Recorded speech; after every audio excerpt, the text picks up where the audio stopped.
Sanskrit name of this sutra is Vajrachedika Prajnaparamita Sutra. It means perfection of wisdom which cuts like a thunderbolt.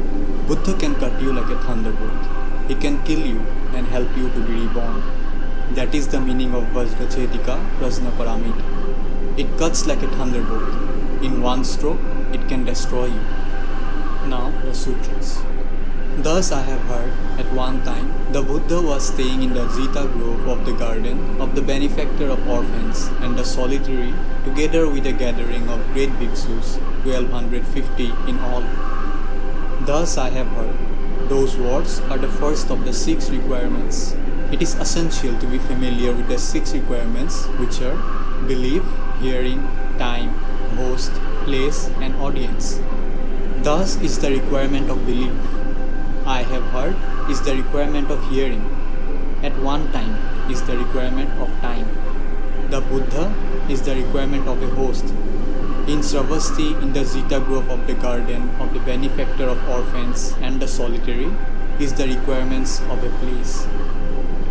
Together with a gathering of great bhikshus, 1250 in all, is the requirement of an audience. The 6 requirements prove that the sutra was spoken by the Buddha. Now there is an interesting story behind it. It goes like this.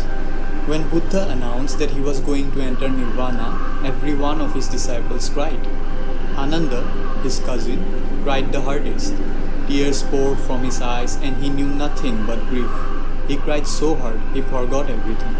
Then the Venerable Aniruddha, though blind, had the heavenly eye and the heavenly ear. When he heard everyone crying as though they had gone mad, he took Ananda aside and asked, "What are you crying about?" "Ah," wailed Ananda, "the Buddha is going to Nirvana and we will never get to see him again. What do you mean what I am crying about?" The Venerable Aniruddha said, "Don't cry. You still have important things to do. Try to straighten up a little." To this Ananda said, "What important things? The Buddha is going to enter Nirvana. What is left for me to do? I want to go with the Buddha." To which Aniruddha said, "That won't do. It is a mistake to talk like that." "Well, what do you want me to do?" Then the Venerable Aniruddha said, "There are 4 questions you should ask the Buddha." "What are the 4 questions?" The Venerable Aniruddha said, "The first question, after the Buddha enters Nirvana, the sutras should be compiled. What words should we use to begin the sutras? What guide should there be?" Ananda heard that and said, "That's really important. What other questions are there?"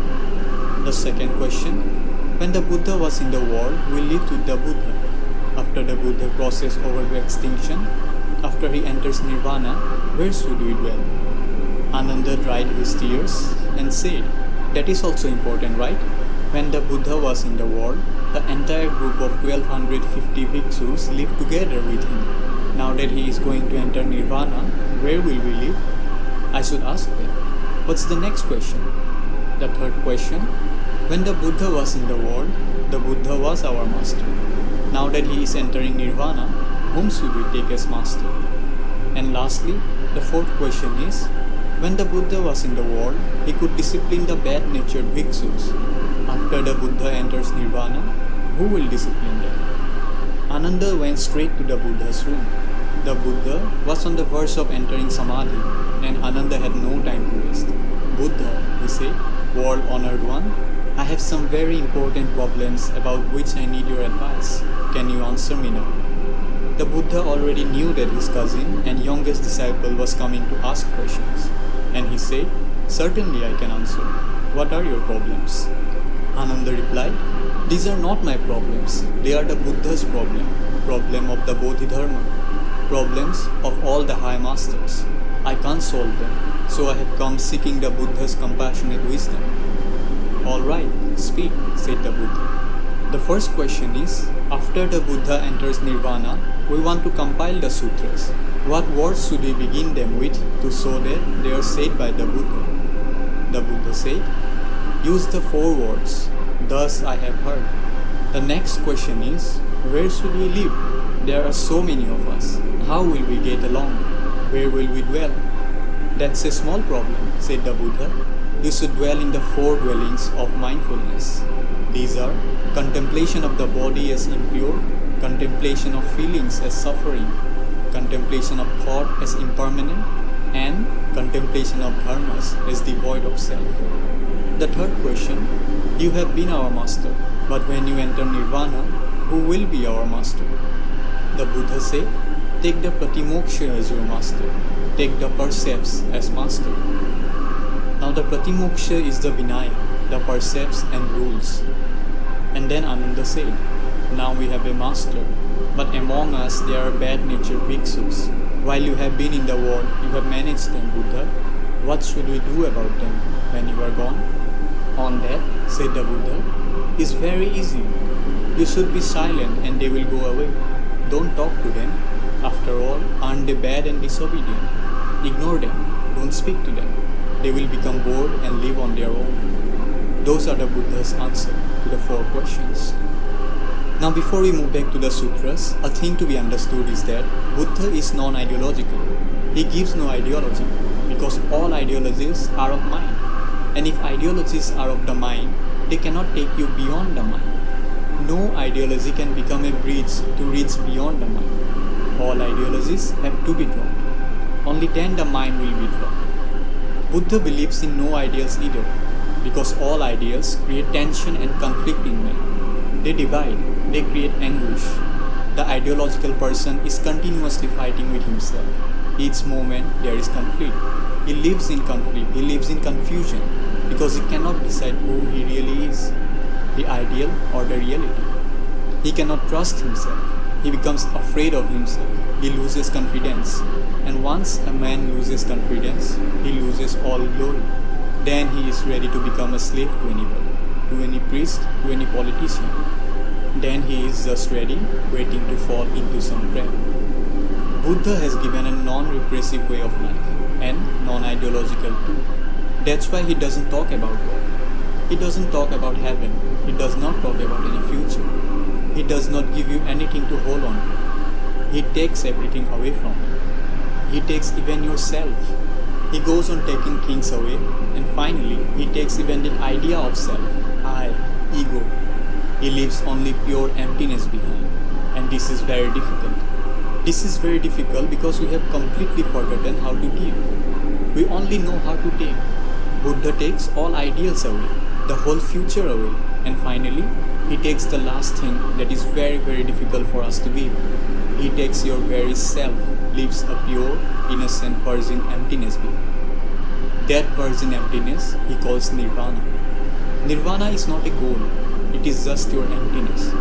When you have dropped all that you have accumulated, when you don't hoard anymore, when you are no longer a miser and a clinger, then suddenly that emptiness erupts.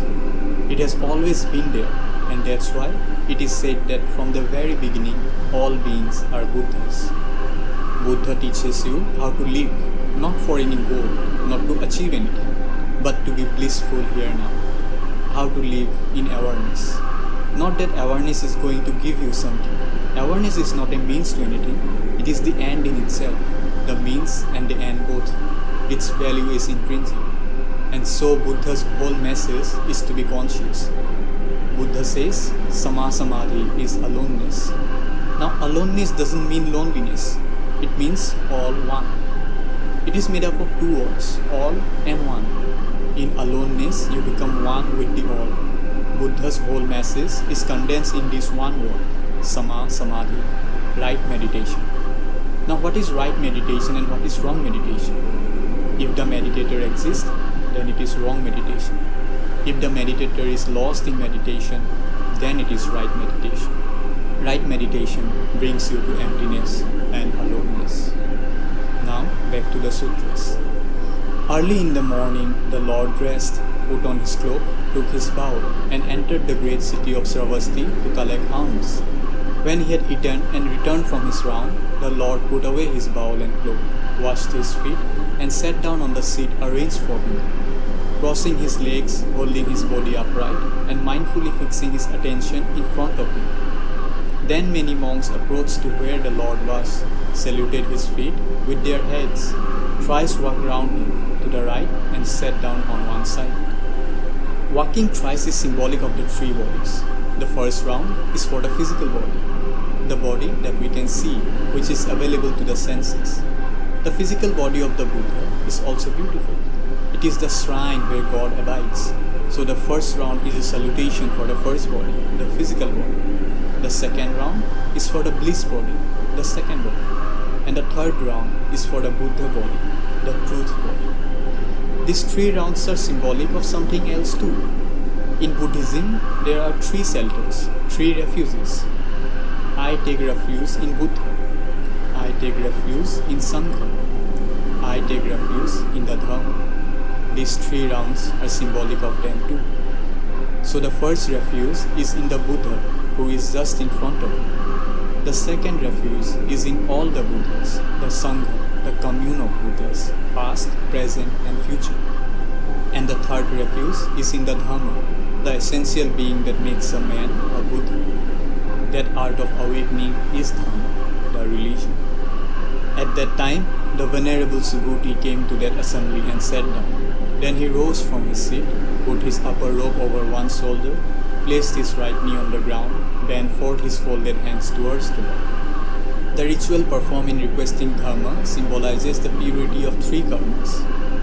First, uncovering the right shoulder and placing the right knee on the ground represents the purity of Bodhi karma. Second, placing the palms together respectfully represents the pure mind karma. And lastly, verbalizing the request indicates the karma of the mouth is pure. At that time, the Venerable Subhuti came to that assembly and sat down. Then he rose from his seat, put his upper robe over one shoulder, placed his right knee on the ground, bent forth his folded hands towards the Lord, and said to the Lord, "It is wonderful, O Lord, it is exceedingly wonderful, O well gone. How much the Bodhisattvas, the great beings, have been helped with the greatest help by the Tathagata. How then, O Lord, should one who has set out in the Bodhisattva vehicle stand? How progress? How control the thoughts?" Now Subhuti is almost close to Buddhahood. He is a Bodhisattva. Bodhisattva means one who is ready to become a Buddha, who has come almost close to it. One step more and he will become a Buddha. Bodhisattva means Bodhi essence, Bodhi being. So a Bodhisattva is one who is close to Buddhahood, but is trying to remain on this soul a little longer so that he can help people. When Subhuti says, "Oh well gone," he means the one who has gone to the other soul. Subhuti is on this soul, Buddha is on that other soul. Subhuti has come to that understanding. He can see the other soul. He can see Buddha on the other soul. Buddha has said that there are 8 steps towards ultimate meditation. One who has reached the 8 is called well gone. Tathagata is a Buddhist word that means well gone. Now when Subhuti says, "How control the thoughts?" what does he mean? Because a Bodhisattva has no thoughts ordinarily, not the thoughts that we have. So there is only one thought, and that thought is of the other soul. And the other soul continuously pulls. The door is open. He can enter into utter bliss, and yet he is holding himself at the door. So what he is asking is how to control these thoughts that continuously push him towards the other soul. After these words, the Lord said to Subhuti, "Therefore, Subhuti, listen well and attentively. Someone who has set out in the vehicle of a Bodhisattva should produce a thought in this manner.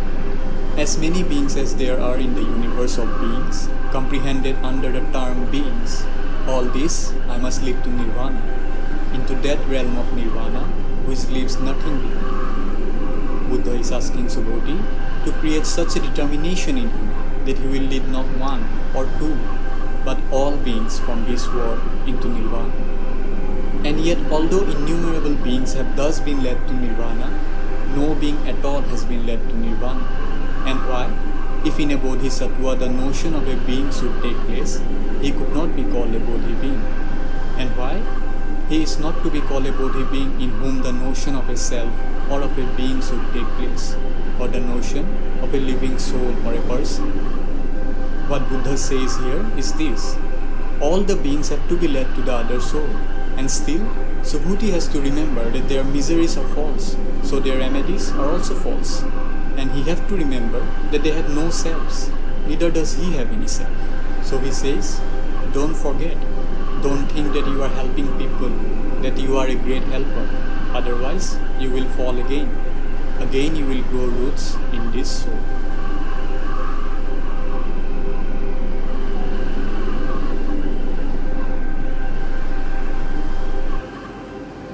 Because a bodhisattva who gives a gift should not be supported by a thing, nor should he be supported anywhere. The support means motive.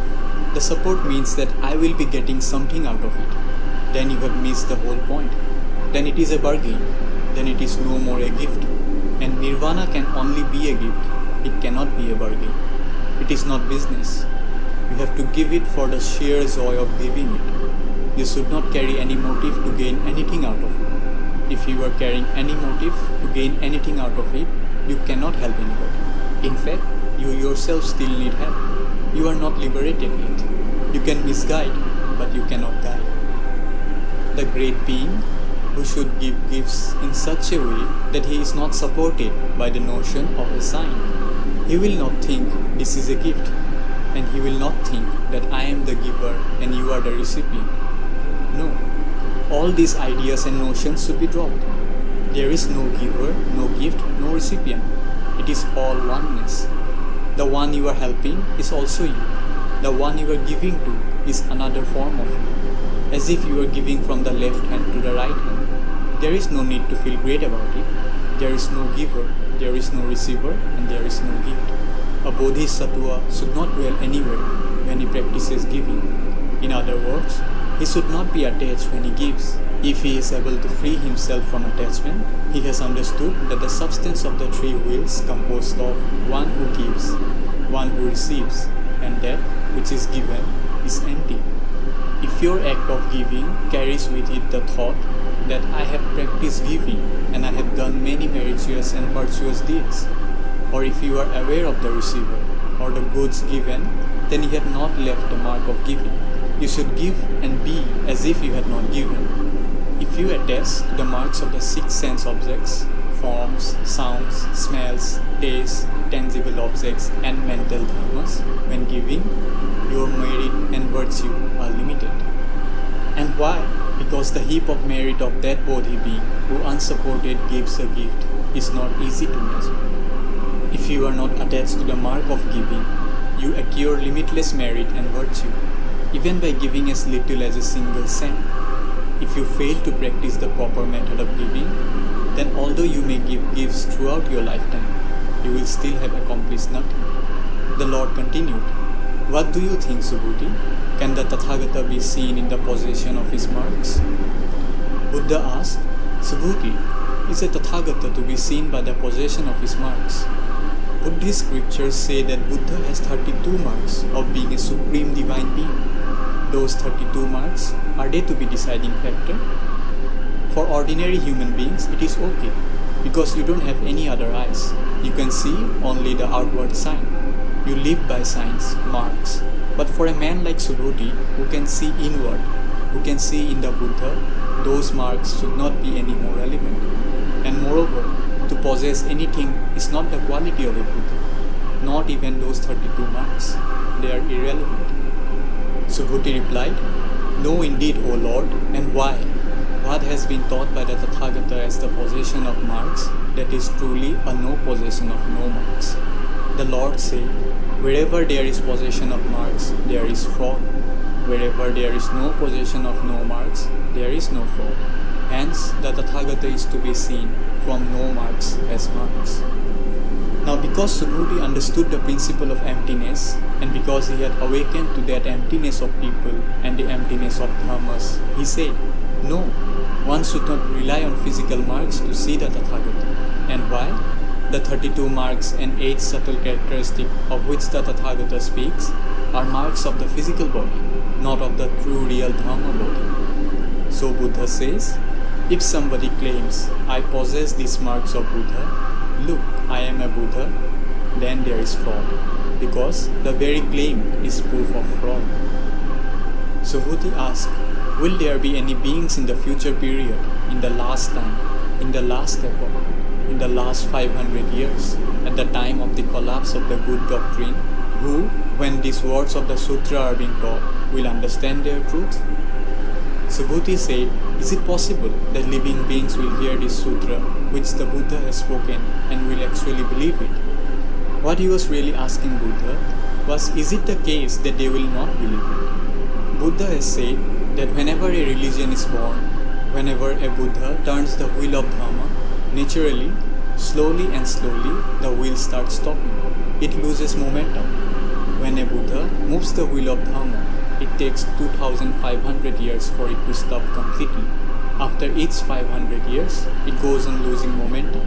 So those are the 5 ages of the Dharma. The first period of 500 years is called a period strong in liberation. It constitutes the time when the Buddha is in the world and many people certify to the way and attain liberation. The second 500 years is called the period strong in Dhyana Samadhi. That period follows the Buddha extinction and is a time when many people gain certification through the cultivation of Dhyana Samadhi. The third 500 years is called the period strong in learning. During that time, many people investigate sutras. The fourth 500 years is the period strong in fighting. That is the period referred to in the text, the present Dharma, ending age. And now we are in the last stage, the last 500 years of the 2500 years of Dharma. The Lord replied, do not speak thus, Subhuti. Yes, even then there will be beings who, when these words of the sutra are being taught, will understand their truth. For even at that time, Subhuti, there will be bodhisattvas. The Buddha immediately admonished Subhuti for even suggesting such a possibility and said that even in the last 500 years, beings would believe in the sutra. And these bodhisattvas, Subhuti, will not be such as have honored only one single Buddha, nor such have planted their roots of merit under one single Buddha only. On the contrary, Subhuti, those bodhisattvas who, when these words of the sutra are being taught, will find even one single thought of searing fate, be such as have honored many hundreds of thousands of Buddhas, such as have planted their roots of merit under many hundreds of thousands of Buddhas. Known they are, Subhuti, to the Tathagata through his Buddha cognition. Seen they are, Subhuti, by the Tathagata with the Buddha eye. Fully known they are, Subhuti, to the Tathagata, and they all, Subhuti, will beget and acquire an immense and incalculable heap of merit. Buddha said, there will be people in the last 500 years who believe and maintain the precepts and cultivate blessings. They will believe the Vajra Sutra and accept its principle as true, actual and not false. Such people will have planted good roots for limitless kalpas or yugas by making offering to and showing respect for believing in the triple jewel, the Buddha, the Dharma and the Sangha. And why? Because, Subhuti, in these bodhisattvas, no perception of a self takes place, no perception of a being, no perception of a soul, no perception of a person, nor do these bodhisattvas have a perception of a dharma, a perception of a no dharma, or no perception, or non-perception takes place in them. These 8 things are known as the 8 barriers of wisdom. When all of these 8 barriers have disappeared, a person is bodhisattva. He is the one who has crossed these 8 barriers of wrong attitudes, of wrong approaches towards life. Dharma means the positive element in life, and no dharma means the negative element in life. The positive and negative, Buddha says, even these are not true, they disappear. A perception of a dharma does not take place. You don't come upon a positive reality inside, neither do you come upon a negative reality inside. You simply come upon a total nothingness. And why? If, Subhuti, these bodhisattvas should have a perception of either a dharma or a no dharma, they would thereby seize on a self, on a being, on a soul, on a person. And why? Because a bodhisattva should not seize on either a dharma or a no dharma. Therefore, this saying has been taught by the Tathagata with a hidden meaning. By those who know the discourse on dharma as like unto a raft, dharmas should be forsaken, still more so, no dharmas. The raft is used to cross the sea of suffering, birth and death. Before you have ended birth and death, you use the raft in cultivation. Once you have ended birth and death, you should put the raft aside. If you do not put the raft aside, you have an attachment. If you do not put dharma aside, you have an attachment. attachment to dharmas infects one's like a disease. Using the dharma, which teaches the emptiness of dharmas as medicine, the disease can be cured. Once cured, if a person fails to realize he is well and continues to take medicine, then he develops a senseless attachment to the medicine, and that amounts to yet another sickness. Buddha says, just so when this medicine called emptiness has brought about a cure of the disease of the belief in existence, attachment to emptiness is a disease as much as attachment to existence. Those who continue to use this medicine of emptiness after they had gained possession of health only make themselves ill again. Those who have realized the emptiness of people and the emptiness of dharmas must also relinquish attachment to the non-existence of dharmas. The marks of dharmas should be cast aside. When one has ended birth and death, one should put the dharmas aside. People and dharmas are empty. The Lord asked, "What do you think, Subhuti? Is there any dharma which the Tathagata has fully known as the utmost right and perfect enlightenment? Or is there any dharma which the Tathagata has demonstrated?" Subhuti replied, "No, not as I understand what the Lord has said." "And why? This dharma which the Tathagata has fully known or demonstrated, it cannot be grasped, it cannot be talked about. It is neither a dharma nor a no dharma. And why? Because an absolute exalts the holy persons." When Buddha asked his disciple Subhuti that whether Buddha has attained the truth, the ultimate dharma, to this Subhuti says, "No, you have not attained anything, because there is nothing to attain, if I understand you rightly. And how can you demonstrate that something which is beyond something is beyond nothing too? How can you demonstrate it? There is no way to grasp it and no way to say it, because it is neither positive nor negative. Language is capable only of catching hold of the positive and negative. That which transcends both is not graspable.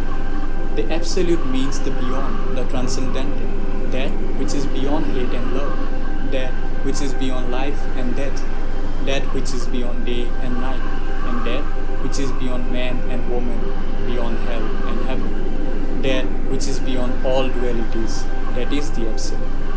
And the Absolute exalts the holy person."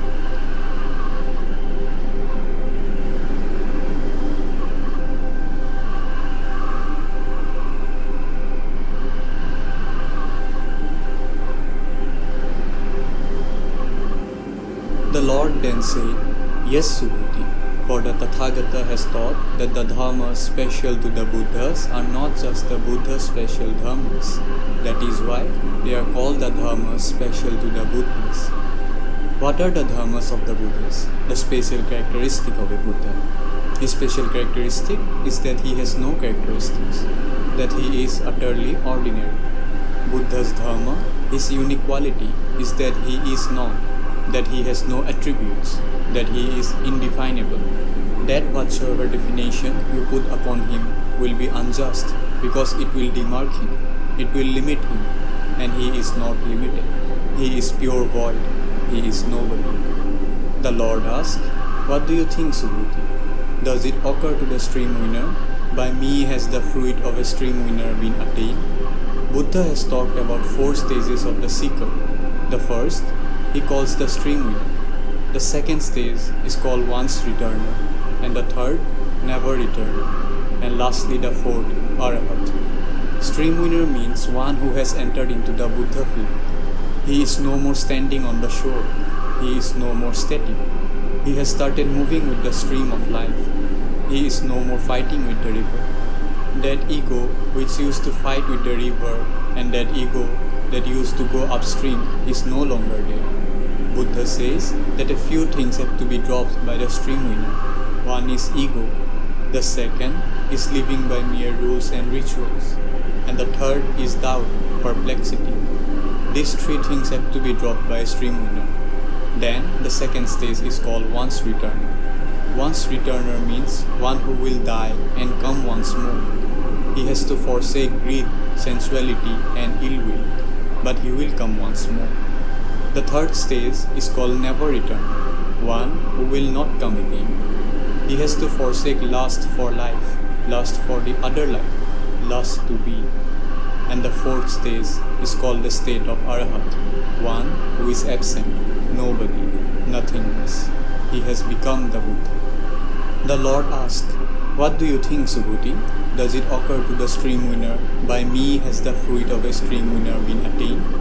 Subhuti replied, "No indeed, O Lord. And why? Because, O Lord, he has not won any dharma. Therefore, he is called a stream winner. No sight object has been won. No sounds, smells, taste, touchables, or object of mind. That is why he is called a stream winner. If, O Lord, it would occur to a stream winner, by me has a stream winner's fruit been attained, then that would be in him a seizing on a self, seizing on a being, seizing on a soul, seizing on a person."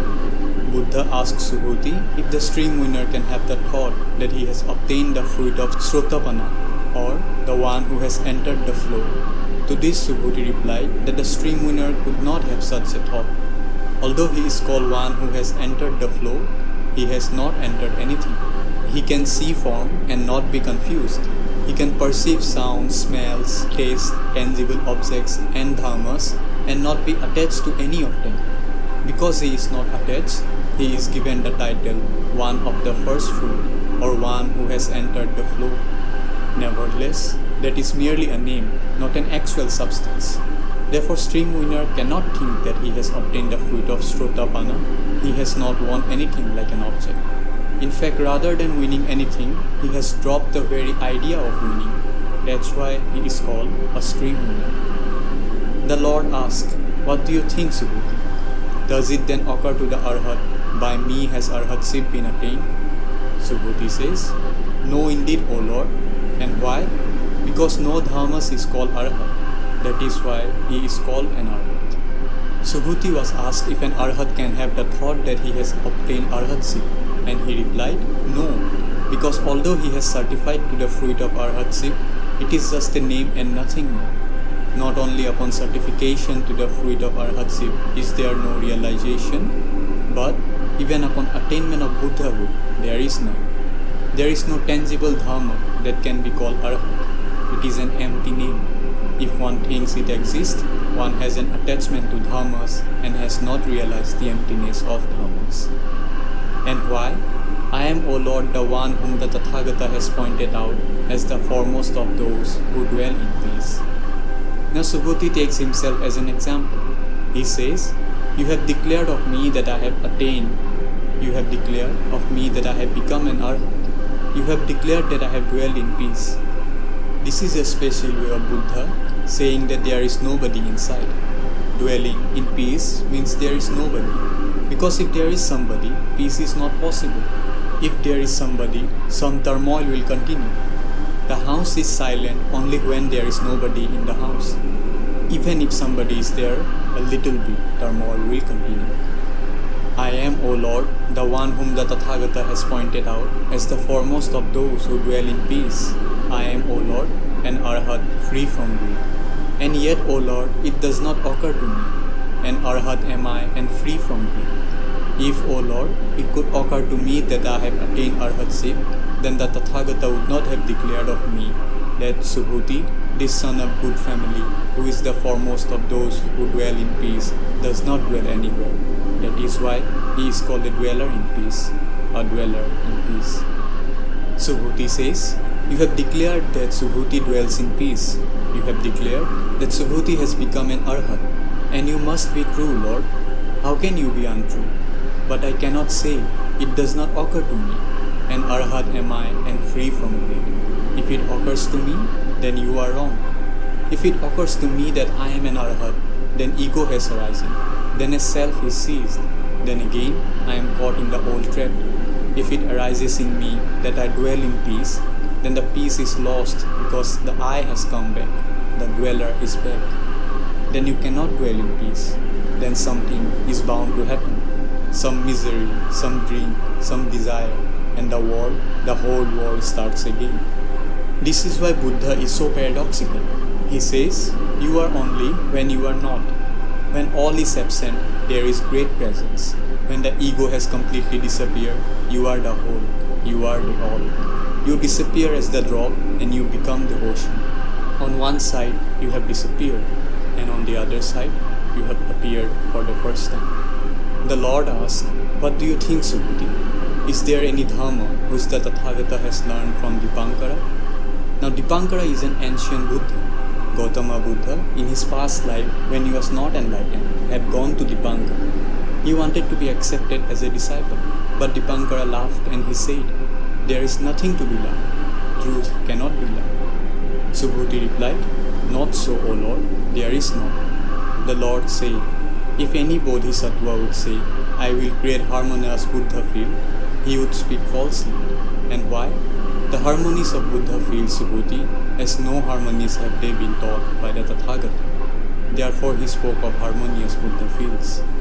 Buddha field means a situation where your sleeping Buddha can be awakened. Now Buddha says that those who speak of creating a harmonious Buddha fields are false, because harmony means conflict is still alive. Harmony means the conflicting parts are there, but they are no longer conflicting. Buddha says real harmony is when the conflicting parts have dissolved into one unity.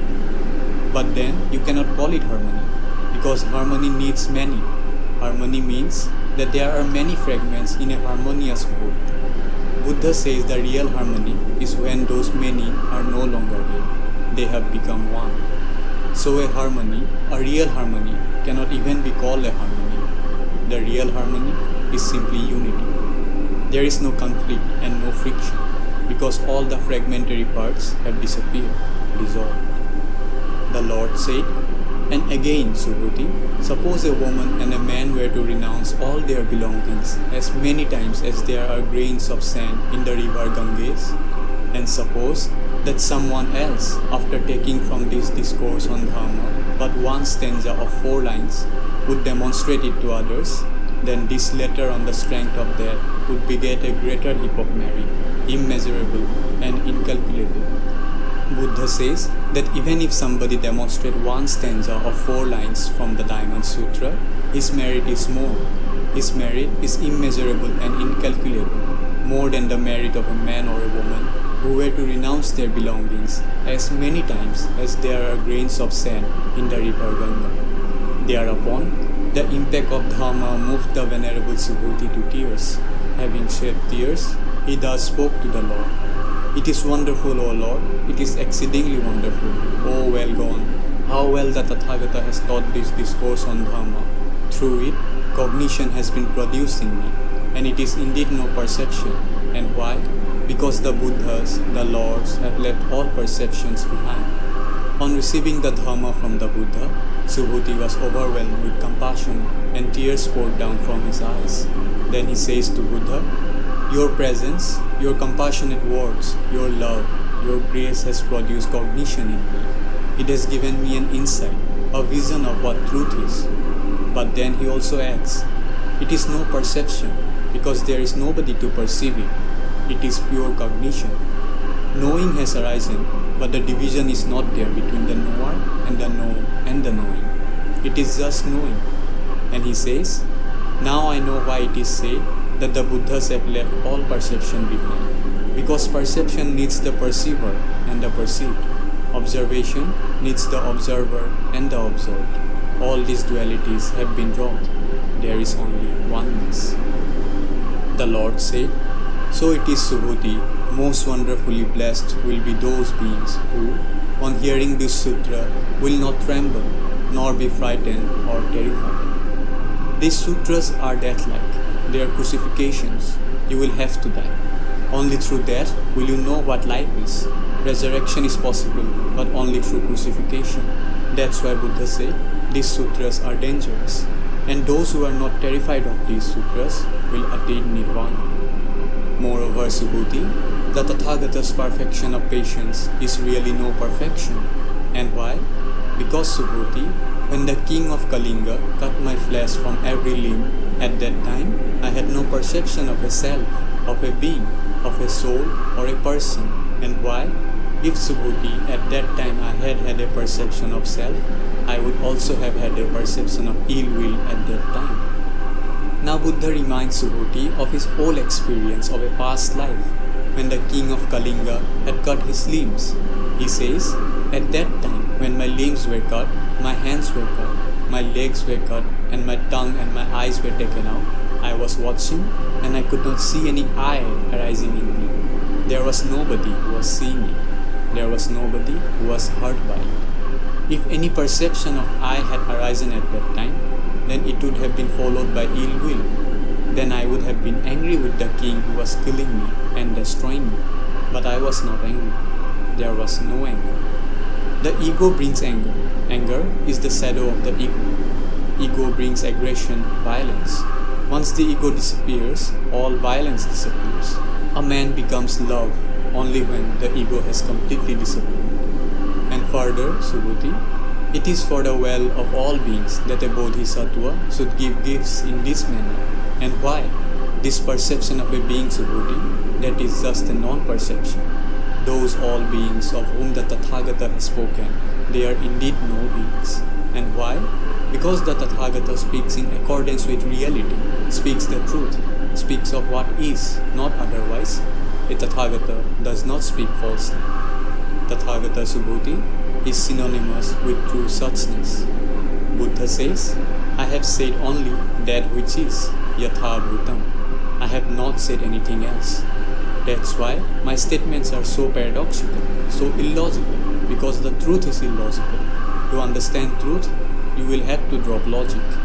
The word suchness is of immense importance in Buddha's approach towards reality. The word suchness is as important in Buddhism as God is in other religions. The Buddhist word for suchness is tathata. It means seeing things as such, not taking any attitude, not making any opinion, not judging or condemning it. And this is what Buddha means when he says a Tathagata is synonymous with true suchness. That is, it does not make any judgment or take any attitude towards the truth. He sees the truth as it is, in its suchness. The Lord asked, what do you think, Subhuti? Does it occur to the Tathagata, by me has Dharma been demonstrated? It cannot occur to a Tathagata because there is no more a person inside. Personality is a form of the mind.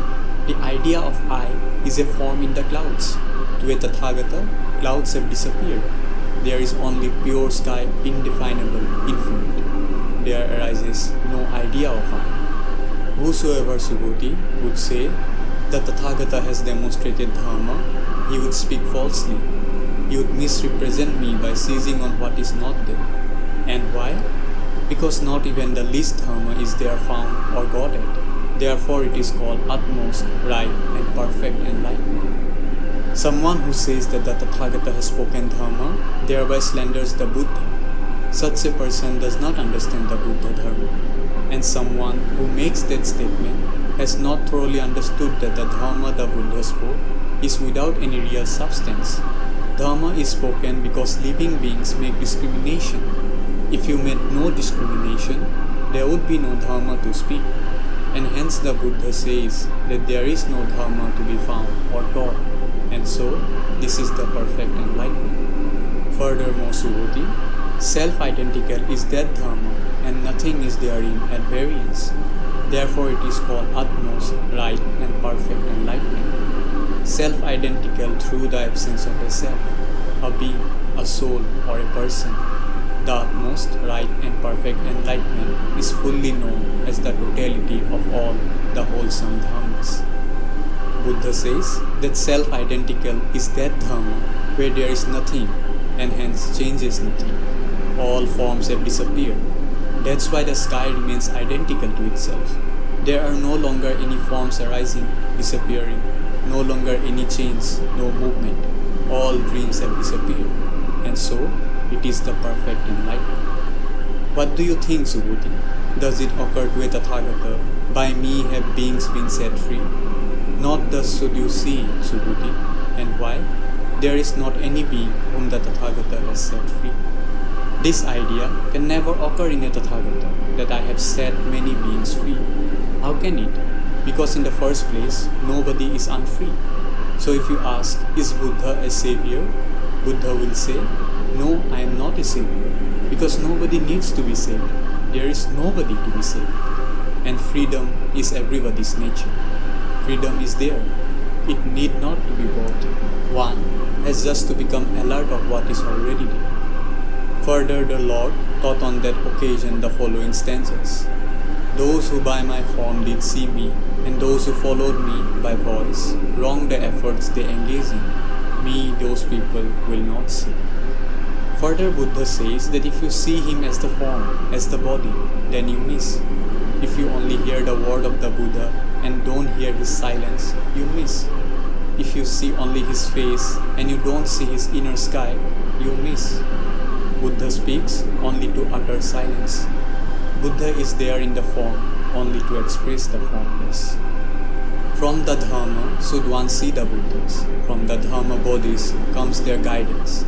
Yet Dharma's true nature cannot be discerned, and no one can be conscious of it as an object. This is saying in words that which cannot be said. Avashya, unspeakable. Buddha is saying, from where comes the Buddha's guidance? Not from himself, but from the eternal. Buddha is just the passage, the eternal floats through.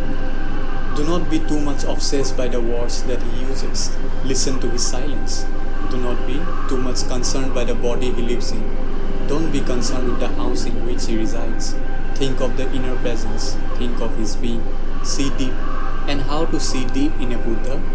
The only way to see deep in a Buddha is not with open eyes, but with closed eyes. To see deep into yourself is the only way to see deep into a Buddha. If you become acquainted with your own inner sky, you will be acquainted with the Buddhas, all the Buddhas of all the ages, past, present, and future too. Descend into your own being. Whosoever says that the Tathagata goes or comes, stands, sits, or lies down, he does not understand the meaning of my teaching. And why? Tathagata is called one who has not gone anywhere, nor come from anywhere. Therefore is he called the Tathagata, the Arhat, the fully enlightened. Buddha is saying, don't be too much concerned with the words. Use them as stepping stones. Don't be too much concerned with Buddha's movements, bodily movements. People are there, imitative people, who will start walking like the Buddha, who will start talking like the Buddha, who will start using the same words, the same gestures. Buddha is saying, those are not the real things. The real thing is beyond forms. It cannot be imitated. Who is called the fully enlightened one? One who has come to know the sky that never moves. One who has come to know the eternal, which is beyond time. One who has come to know truth. When clouds come, do you think the sky has gone somewhere? When the clouds go, do you think the sky has come? The sky remains. Your innermost nature remains.